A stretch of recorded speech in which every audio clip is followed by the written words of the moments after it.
mgeni wetu wa heshima, mkurugenzi wa shule, meneja, mwalimu mkuu, walimu, wazazi, jamaa, wageni maalum na bila kusahau wanafunzi wenzangu, habari za asubuhi.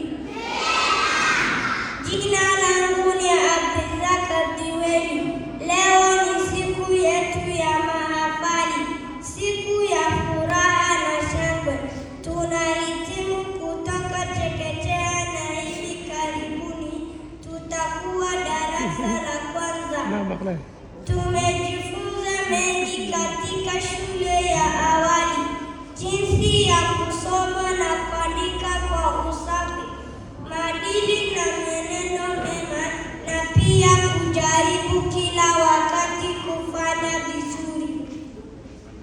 Leo tunamshukuru Mwenyezi Mungu kwa kutufikisha hapa. Tunawashukuru walimu wetu kwa uvumilivu wenu.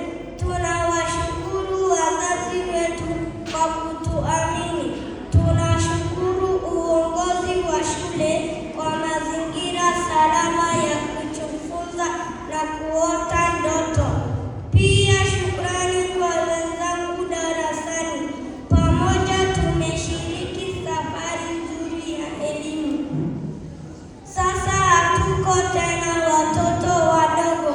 Tunatembea na ndoto kubwa na mioyo thabiti.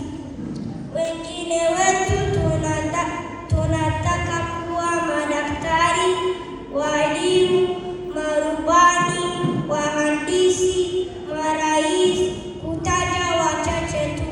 Na hebu fikiria, tunaweza kuwa chochote tunachotaka kwa sababu